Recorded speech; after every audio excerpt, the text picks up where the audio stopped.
Today we'll do the third in our 4 sections on this unit, radian and degree measure.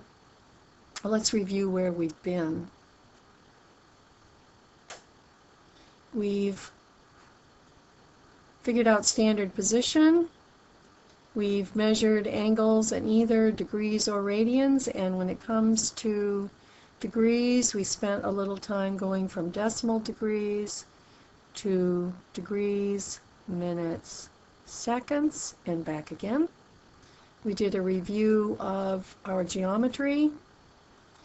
We talked about if we have the central angle and we know the radius, we can figure out the arc length in a circle. What do we use for that? If we call the arc length S equals the radius times the measure of that central angle. There is something very important to remember here, and that's this is only a good formula if we express our angle measure in radians. And in order to do that, we have to pay a lot of attention to conversion factors. So if I'm in degrees, say I've got 60 degrees, and I want to go from degrees to radians, we know from algebra, as long as we multiply 60 degrees by something which is equivalent to 1, we won't change its value. We're going to do something equivalent to 1. To get rid of degrees, we're going to put that on the opposite side of this ratio. 60 degrees is in the numerator. 180 degrees we're going to put in the denominator. And what is equivalent to that? Pi radians. So when we calculate this, we end up with pi over 3 radians. Today and our next class, at least your home class, we'll be working on problems, word problems, problems of travel along a circular arc. In order to do this effectively, we better be really careful about what our variables are. So we're going to imagine an object traveling along an arc of a circle. We're going to add time. How long is it taking for that object to move through this degree measure, or we may think of it as this distance. What are the variables we're going to use? We'll be using r for radius. R can mean so many different things. It's very, very careful to pay attention to the context. For these circular arc problems, r represents a radius. We know that the radius is measured in some length measure, inches, feet. Theta, our angle, that could be measured in degrees, in radians, or in revolutions. When we use it in formulas, however, it must be in radians. Arc length, that again, those are linear units. Time, we know all about time, seconds, hours, minutes.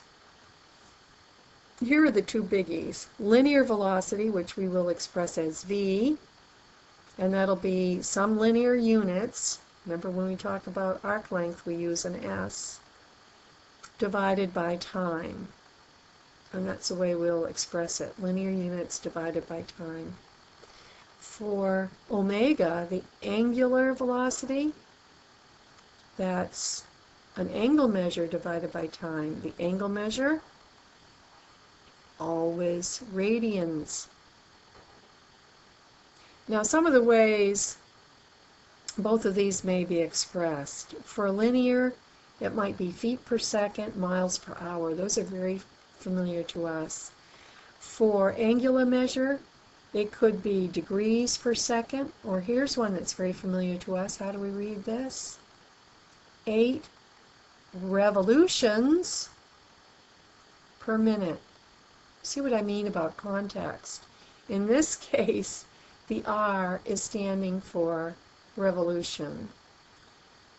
8 revolutions per minute. We're going to practice this, and practice this, so it'll come. First off, just let's make sure we understand our variables. What variable are you being given if you're told, I make a U-turn with my car? So we're coming along, driving along, and make a turn. A U-turn. What variable are you being given? Well, you're being told something about a change in direction, aren't you? How much of a change in direction? 180 degrees. So this is a degree measure. We'd express it as theta. The spoke of a wheel. If you picture a wheel, a bicycle wheel with the axle and then the spoke, that's the radius. Around the world in 80 days. So around the world, we're not told distance here, we're just told we're making basically one revolution, right? In 80 days, so here we have the time. If we have an angle measure per some unit of time, we are talking about omega. It takes 5 minutes to so there's our time element to complete the exam. We have nothing about angles, we have nothing about distance, this is strictly time. A circular track measures 400 feet. Here again we have nothing about time. So we're talking about going around a track. Here we're talking about arc length. Now you're probably thinking, but usually if I go all the way around, I don't think about it as arc length, I think about it as, I'm listening, circumference. So arc length is another way you can think about a circumference. It's when you go all the way around the circle. The space shuttle travels at, and here we've got miles per hour. So we've got a linear measure and we've got the time element. So this is velocity. We're going to use this little chart as we do our problems, just to keep us straight. Remember we talked at the very beginning that in algebra we know as long as we are multiplying by something which is equivalent to 1, we don't change its value. These are all equivalent to 1. These are conversion factors. The one that we looked at the very beginning of this lesson was 180 degrees, degrees and pi radians. That would be another conversion factor that we're already familiar with in this course. Let's do some conversions. 15 miles, okay, 15 miles to feet. Miles. We want to convert that, think about it this way, to feet. So I'm going to want to cancel out miles and leave myself with feet. True? Cancel out the miles, leave myself with feet. So that's going to be 15. I want to multiply that by some conversion factor, and we're going to go from miles, we want the miles to cancel out, to feet. 5280. That'll be a few feet, won't it? Quite a few. If you think about 15 miles expressed in terms of feet, we know that's going to be a big number. Let's try it. Turn this on. 15 times 5280. That is a lot of feet. 79,200. 79,200 feet. Let's try this next one. We're going to go from 1 day to seconds. This one we might want to try in pieces. So a day, we're going to convert it into seconds. I know how many hours there are in a day. So I might start with going from days to hours, and then from hours to seconds. I do know how many seconds there are in an hour. 60 times 60, 3,600. So I could do that as my conversion. So I've got 1 day. I'm going from 1 day to 24 hours. That's equivalent. And then I'm going from 1 hour to all these seconds. How many seconds are there in a day? 24 times 3600. All right. There's 86,400. 86,400 seconds. All right. Simple enough. We're all together. Let me pull this down a little bit. Now we're going to go from degrees to revolutions. Okay, from degrees, I'm just going to change my color here for a minute. So I've got degrees, look like that. And I want to change to revolutions. So I'm going to put my degrees down here and my revolutions there, so that I'll end up with just revolutions. Let's try it. So I've got 10,000 degrees. So that's my degrees. Now I want to do to revolutions. So I'm going from degrees, and I'm going to say 360 because I know that's equivalent to 1 revolution. Let's see what I get. Turn it on. Divided by 360. So 27.8, let's say. Does that make sense to us? 27.8. And that would be revolutions. Now, it is a good idea to box your answer, because as a page gets busy, it becomes harder and harder to quickly spot where your answer is. I'm going to try another one here. We'll just analyze it first. We're going from feet per second,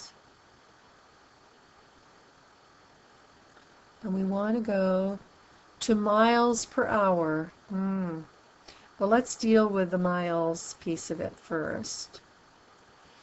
So we are going to want to cancel out feet. We're going to put feet in the denominator and miles in the numerator.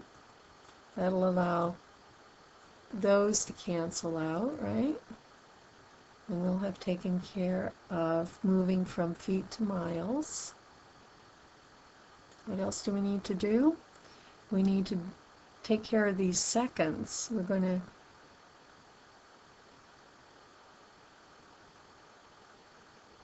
translate from seconds to hours. So seconds to hours.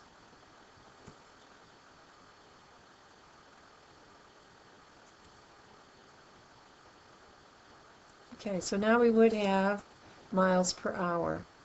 So we've got 20. We want miles and feet here. So 1 mile.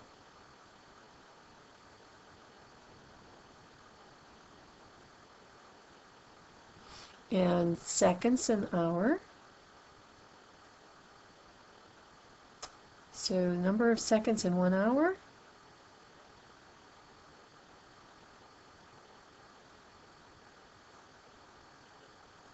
Let's do that calculation. 20, whoops, turn it on. 20 divided by 5280 times 3600. This should give us now what 20 feet per second is in miles per hour.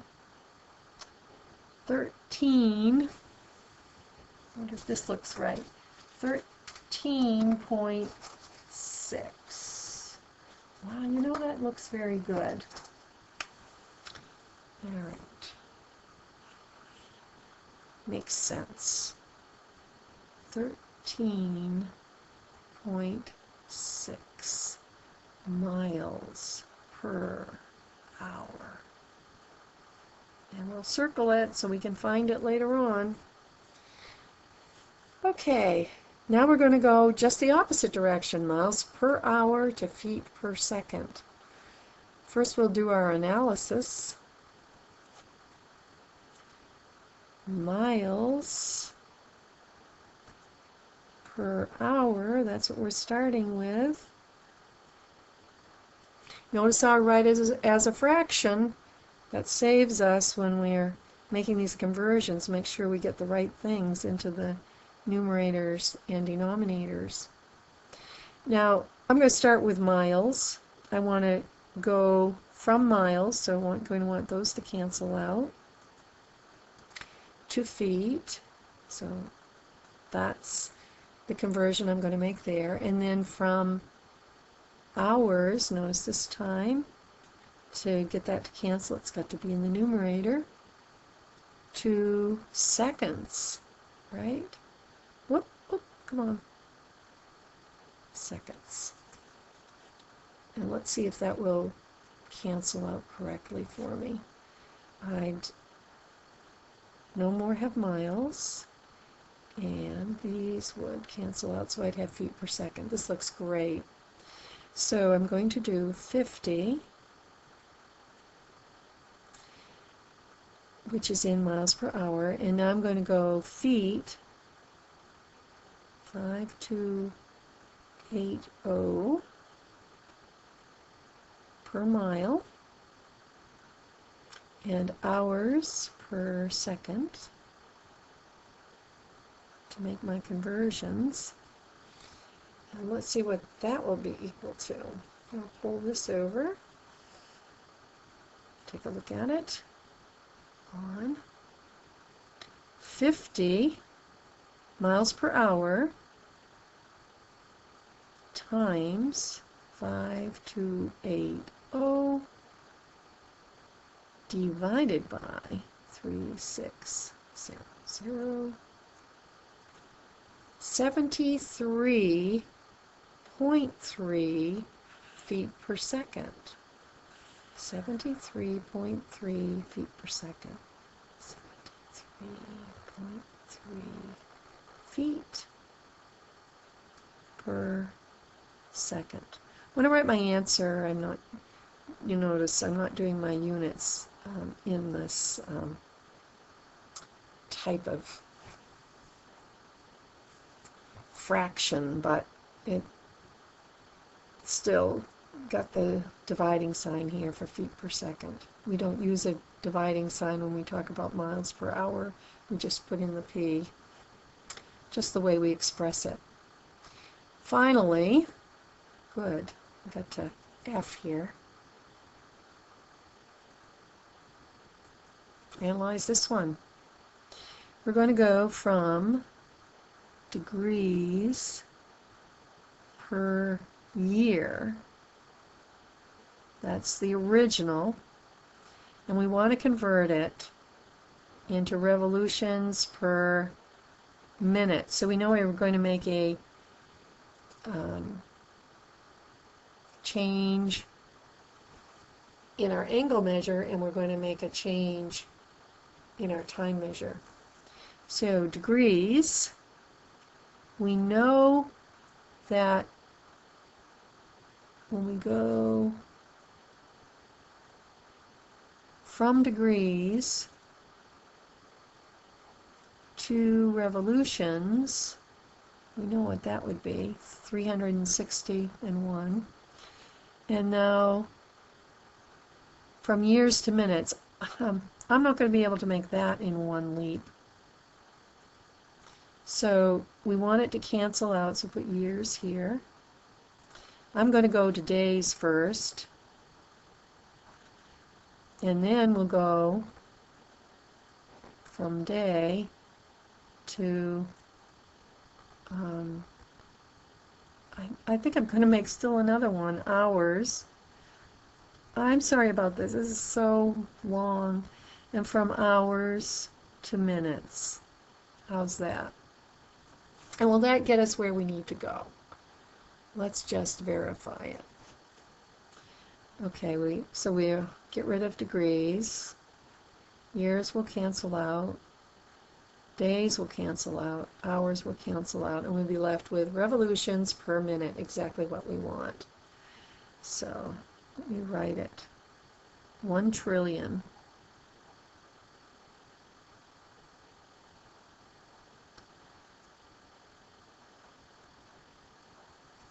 Degrees per year. And now I'm going to change that over to revolutions, 1 per 360 degrees. And so I've done this one. Now I'm going to do years per day. Well, that's 1 year per, let's not even consider leap year. 365. I know we could put in 365.25. I just don't want to get into that. And then days and hours. 1 day has 24 hours. And then hours and minutes. 1 hour has 60 minutes. This is a fun one. I'm going to have to do this in threes. 1, 2, 3, and then another 3, and then another 3 to get my 9 zeros there. Divided by 360 degrees in a single revolution, and then we'll divide that by 365. We'll divide that by 24 hours in a day, divide that by 60. That equals 5 point, what was that again? We could say 285. That'd be a good way to say that one, right? 285 revolutions per minute. And that actually is an R. All right. Wow.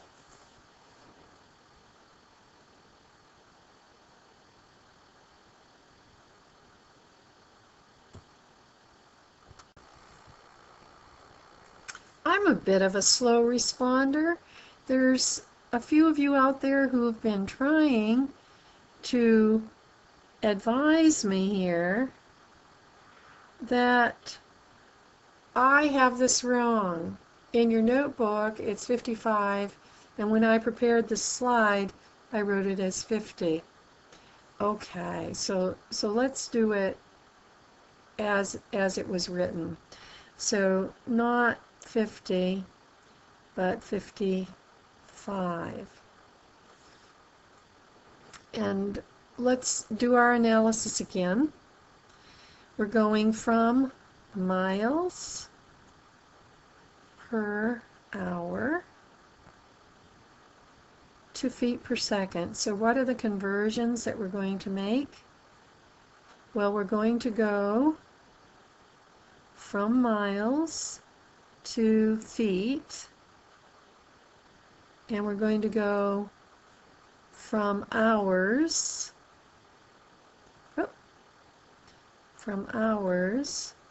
to seconds. Let's make sure that setting it up that way is going to work. Our miles will cancel out, our hours will cancel out, and we'll be left with what we want, feet per second. So we'll have 55.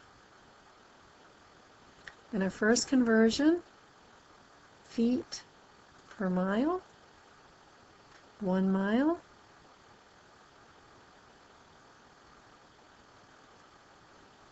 Our second conversion, hours and seconds.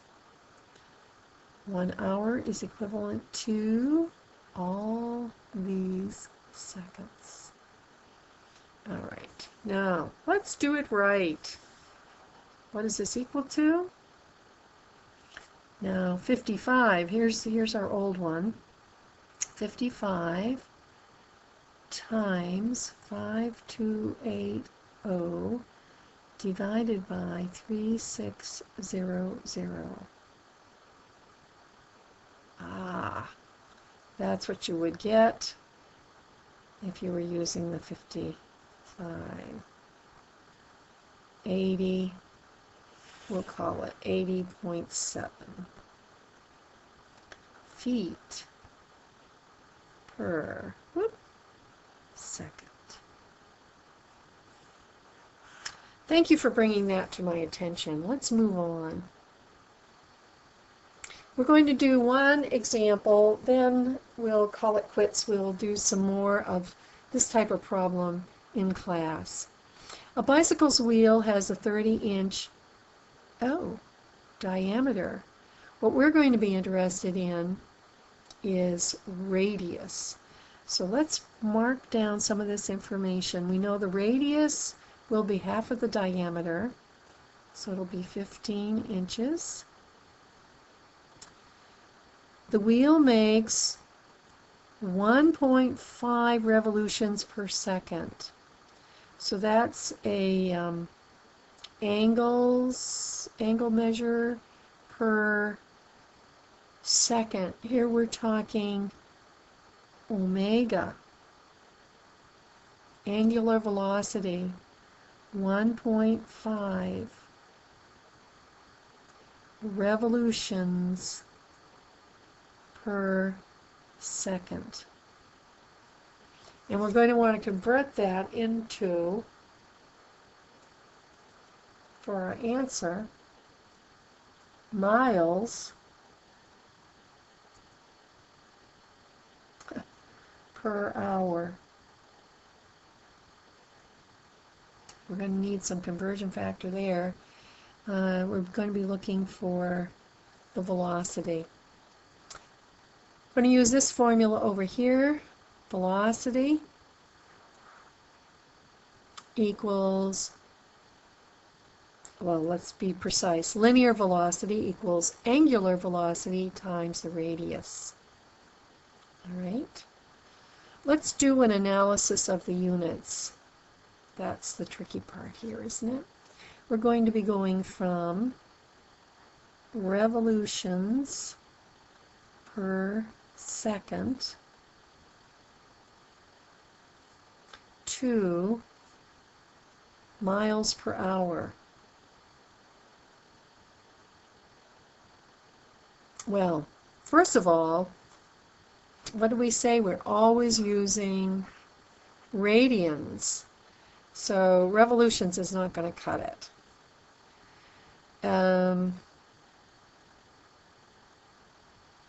Revolutions is going to have to be transformed into radians.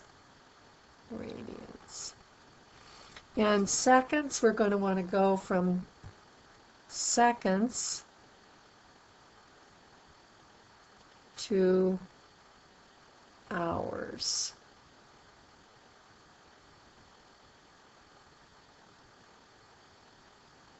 Well, let's see if that is going to work out.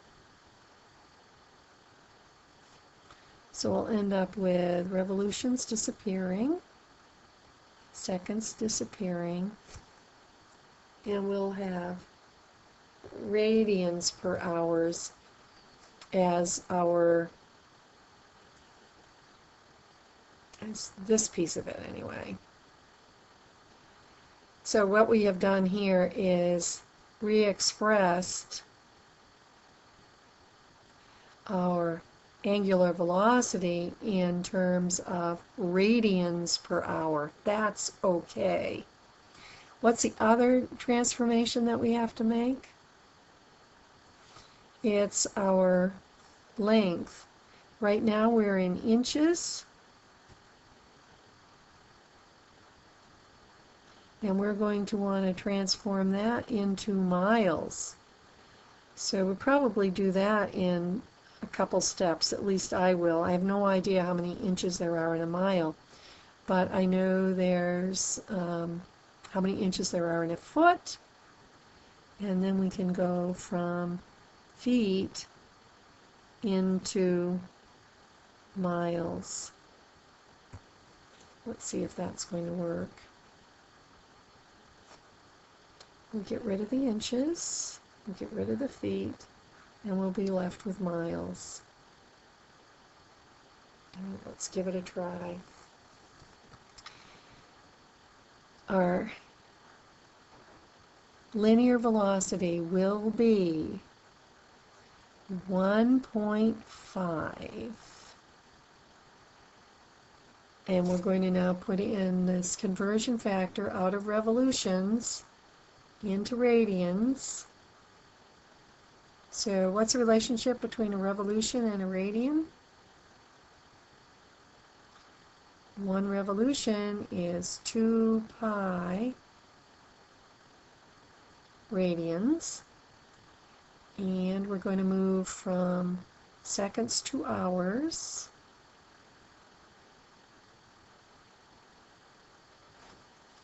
So how many seconds in an hour? This is one we are getting familiar with now. We've used it so many times.